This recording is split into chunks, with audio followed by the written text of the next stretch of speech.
Hi everyone, today I'd like to present our work titled Anonymous Counting Tokens. This is joint work with co-authors Mariana Raikova and Fabrice Ben Hamouda.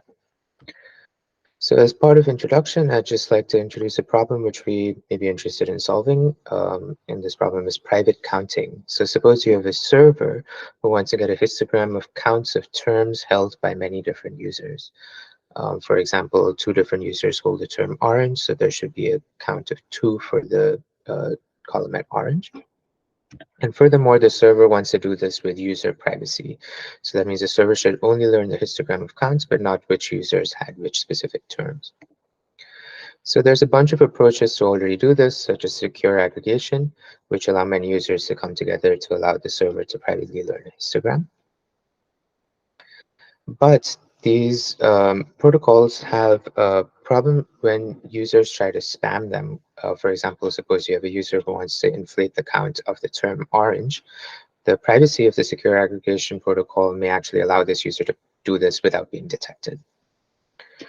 And so the histogram might be corrupted.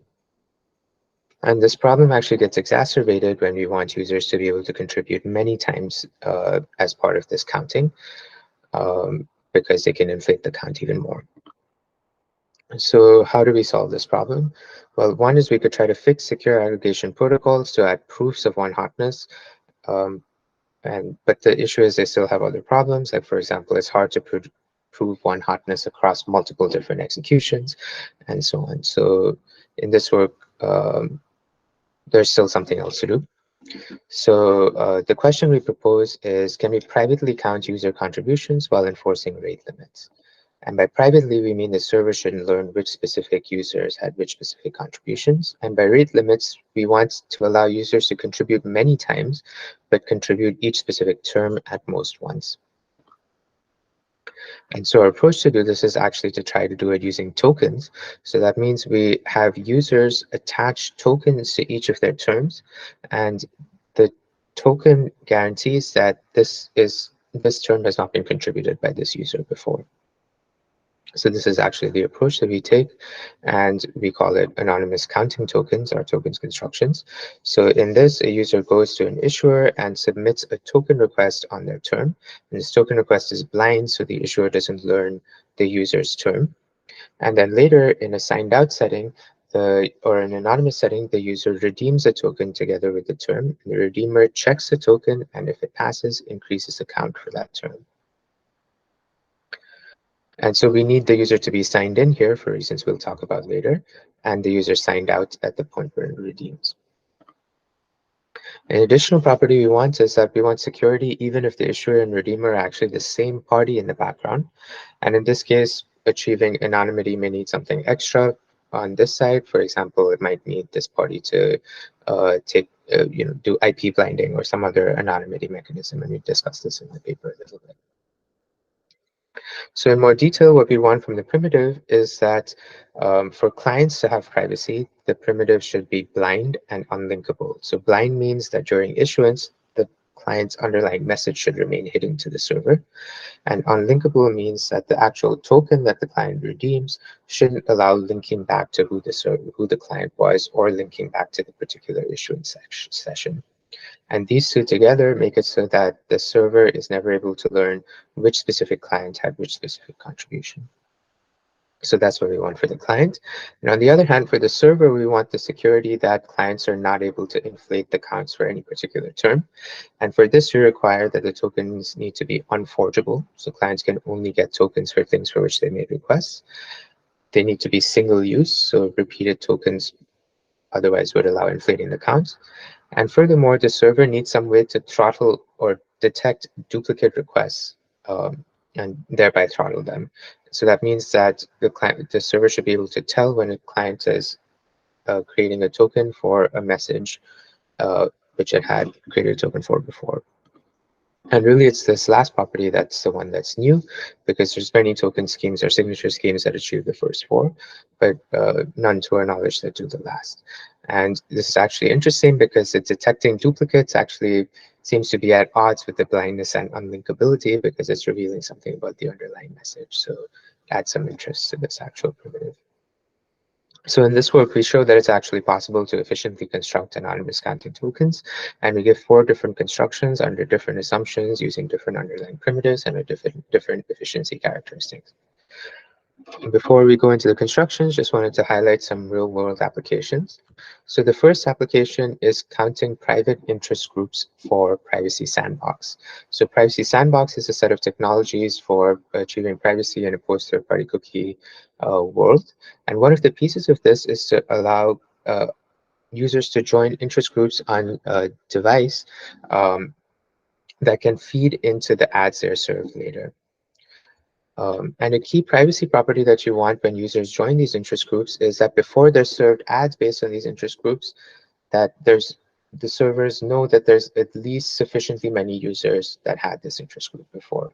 And so these anonymous counting tokens actually provide exactly the right thing for this kind of counting, which is that they allow the server to count how many users join every interest group while maintaining privacy for the users, meaning that the server never learns which specific user joined which specific interest group. Another place where we have an application is in a recent IETF draft discussing rate-limited tokens. And so this work proposes rate-limited tokens for a couple of different applications, including news subscriptions, which may want to limit how many times you access a particular news website, like maybe 10 times. And another application they discuss is detecting abuse for VPN. So for example, suppose somebody signed up for a VPN, but then starts spamming a website going there millions of times. So these rate limited tokens could give a way to allow access to some resources, but only metered or limited access. So this IETF draft proposes a solution, but it needs 2 different servers to be non-polluting servers at issuance time. And our construction here would actually allow replacing them with a single server.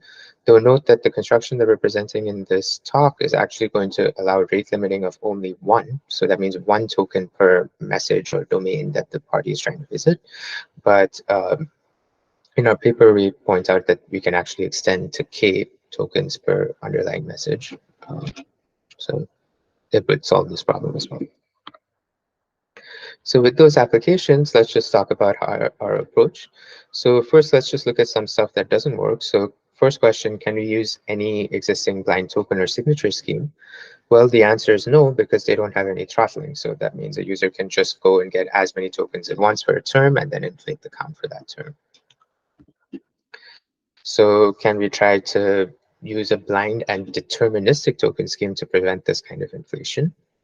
And so we can try 2 different places where we can add determinism. One is to make the tokens deterministic, so have only 1 possible token for any particular term. But this also doesn't work because we wanted to have anonymity at redemption time. So now the servers aren't able to tell whether it's a malicious client spamming a particular account or whether it's actually different clients who've shown up with that particular term. So this actually allows an attack vector still for a malicious client.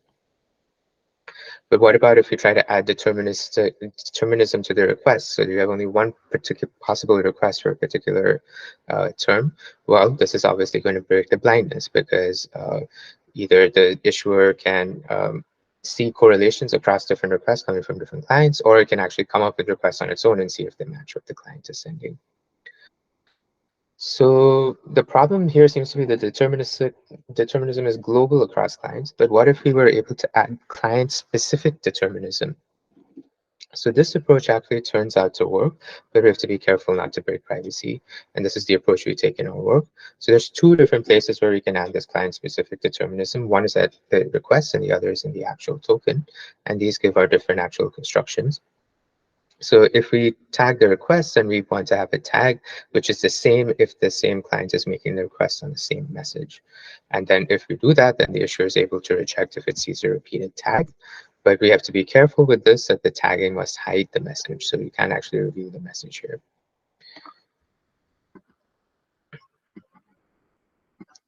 The other place where we could add a tag is on the actual token. So that means the token is a component that stays the same if it's a token from the same message from the same client. And you notice that the tag actually needs to come at this time because it needs to be for this specific client. And this would allow the rejecter to also reject the token at redemption time if it has the same tag. But we need to be careful that the tag hides the client in the issuance session. Otherwise, the redeemer would be able to see that this tag came from this specific client when we shouldn't learn that combo. So these are the two approaches we look at. And just wanted to point out there's a bunch of related works that don't quite achieve what we need. So for example, there's works that do anonymous tokens or blind signatures, which give tokens, but they don't have any rate limiting features in there. And there's some other works, more recent ones, that have some kind of tagging on the token, which allows some type of rate limiting. But the issue is that the thing that they're tagged on actually needs to be revealed to the issuer. So it's not blind in that sense. So neither of these quite exactly do what we need. So now we're able to jump into our actual constructions. So we give 4 different constructions, and they vary on a set of different dimensions. So the first is that the first construction tags on issuance. That means the request is the thing getting tagged. And the other 3 tag on redemption, meaning the tag appears on the actual token. The other dimension they differ on is that our first construction is based on OPRFs and does not require bilinear maps, while the other 2 constructions rely on something called equivalence class signatures, which we only know how to build from bilinear maps. They also differ based on the underlying assumptions. So the first one requires Q decisional Diffie-Hellman inversion assumption and the discrete composite residuosity assumption, and also is in the random Oracle model. But it doesn't require bilinear groups. And the remaining ones require different assumptions on bilinear groups. And this one requires the random Oracle model, and this one requires the generic bilinear group model. And so these are stronger and stronger assumptions. But the one with the strongest assumptions is also the most efficient. And another dimension to differ on is the works-based constructions based on bilinear maps actually allow public verifiability of the token, whereas the one based on OPRFs actually requires a secret key to be shared between the issuer and the redeemer. And the works also have a whole bunch of different efficiency characteristics. So you can see our OPRF-based one has a bunch of commitments and encryptions and group elements, but it has a relatively small token size. And I just wanted to highlight that our construction with the strongest assumptions actually also has the best communication characteristics. So these are the elements that are exchanged during request response and the actual token size. And in fact, is competitive even with privacy pass, which is an anonymous token scheme, which doesn't have any counting properties in it. So it's actually not too far off from the efficiency for that. Just a couple of high-level notes on our all our constructions. So all our constructions actually require clients to register a public key with the issuer and keep the secret key around. And this actually seems to be kind of inherent to all our approaches, because this public key secret key pair is actually what's going to be incorporated in creating this tag, and the secrecy of the secret key is what's needed to keep the tag unlinkable back to the client. And this also seems important because if you don't have any kind of state like this, it seems hard to distinguish between the same client coming back or a new, freshly appearing client. A second comment to make about the schemes is they all require trusted setup for the parameters for the issuer. But for construction 1, we discussed how to do this trusted setup with an MPC, and the other constructions require a common reference string, which can also be set up using some expensive MPC, and we discussed this in the paper. So now let's jump into our actual constructions. So our first construction is based on the Bonnet-Boyen PRF. And the idea here is to tag the actual blind signature request with a blind fingerprint. So this fingerprint is going to be something that collides every time it's the same client making the same request making a request on the same underlying message. And the client is forced to add the same fingerprint if it's trying to make a request on the same message. And this allows the server to keep track of all these fingerprints and then reject requests which have the same fingerprint as one it's seen before. And the key components that we use for this are 2. We use a verifiable random function. So this is a PRF that allows a party to commit to a key, commit to a message, and then prove that a particular element is the evaluation of the PRF using this key on this message. So that's a verifiable random function. This is what you're going to be used for the blind fingerprint.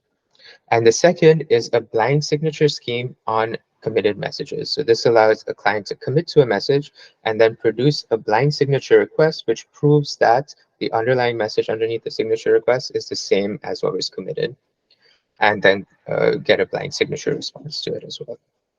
So these are the two components, and once you have these, how we can construct it is that the client shows up during registration and registers a key for the verifiable random function and saves the actual key locally. And then when it wants to make a token request, it commits to the message on which it wants to make the token request, and this needs to be a hiding commitment, and then produces a VRF evaluation using the key that it had committed to during registration. And the proof shows that this is actually a correct VRF evaluation. And this is going to serve as the fingerprint portion of the request. And the server is able to check that this is unique and reject if it's the same as before. And the third component of the token request is going to be a blind signature request on the same message and a proof that it's actually the same message as was committed here. So this commitment kind of knits together this VRF evaluation and the blind signature request. So it adds a fingerprint to the blind signature request. And if this proof passes, then the server returns the blind signature response. And concretely, the VRF scheme that we use is the Doris-Yampolsky VRF, which looks like this. And I'm not going to go into too much details, but basically it uses Peterson commitments, and the proof is a Sigma protocol. And the blind signature scheme that we use is an oblivious version of the Bonnet-Boyan signature. So the Bonnet-Boyan signature has this form over here. So again, not going to go into too much detail, but this is actually quite similar to the Doris-Yampolsky PRF. And in our work, we actually give a new way to obliviously evaluate the signature, which doesn't require bilinear maps. And again, I'm not going to have time to go into too much of the details, but please take a look at the paper if you want to see how this works. Skip through these. And again, all the proofs here are Sigma protocols. So the second set of constructions that we present are based on bilinear maps and equivalence class signatures. So what is an equivalence class signature? So an equivalence class signature actually allows signing vectors of messages. So for example, M1 to MT. And in addition to signing these vectors, it has a built-in homomorphism, which means that a signature can be publicly adapted into another one in the same equivalence class. And for the schemes we're looking at, the equivalence class is those that are multiplied by a constant. So for example, if mu is a scalar, then the schemes we're looking at allow taking a signature sigma to M1 to MT and getting sigma prime, which is a signature on mu times M1, mu times M2, mu times MT. So basically on mu times all the messages. And so these are really cool. And actually one nice thing about equivalence class signatures is there's a way to construct blind signatures out of them. And the way that you can do that is the client can request a signature on mu inverse times g, comma mu inverse times m. So this is where mu is a random scalar, and you have a vector of messages is g, comma m, for where m is your real message and g is some fixed well-known generator. So the client can request a signature on this length 2 vector. And if sigma is the resulting signature, then the client can run adapt sigma mu to remove these blinding factors and get a signature on g, comma m. And then once it has this, then it can submit this for verification wherever it needs to. And the verifier can just check that the first element of the signature is always this well-known value g. So this is where you can go from equivalence class signatures to blind signatures. And this is just a diagram showing that nicely. But our idea for tagging actually builds on this blind signature scheme.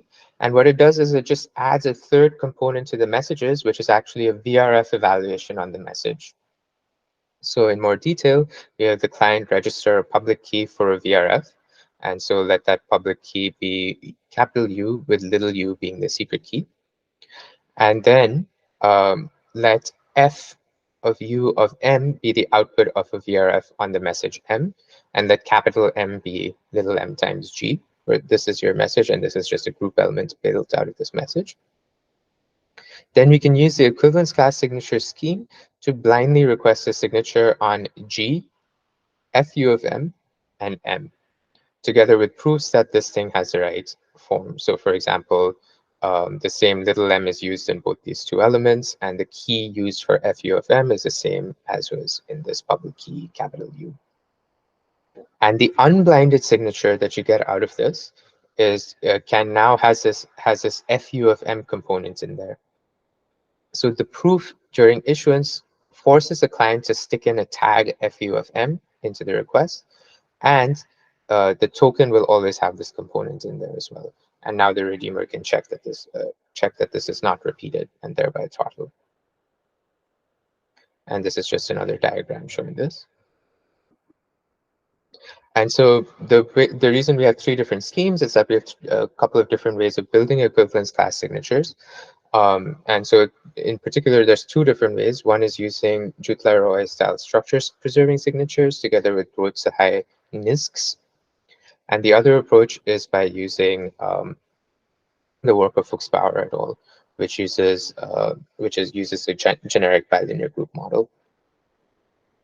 And so different variations of these two different equivalence class signature schemes give the different constructions that we have. And I invite you to look at the paper to see the concrete details.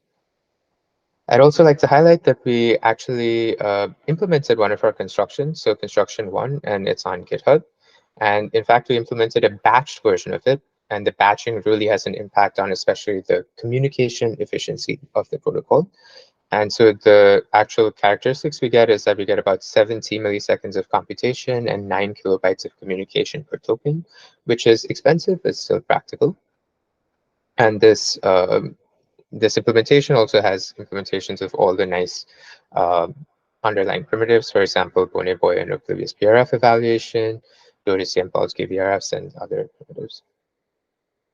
So just to summarize, in this work, we introduced the notion of anonymous counting tokens. These are tokens that support rate limiting and blind issuance. We discussed some real-world applications. We gave 4 constructions with a variety of underlying assumptions.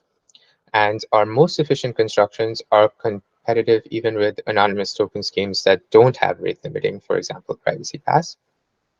We have an extension to general rate limiting, which we present in the full paper. And we also have an implementation of one of our constructions. Thank you, and please reach out with any questions.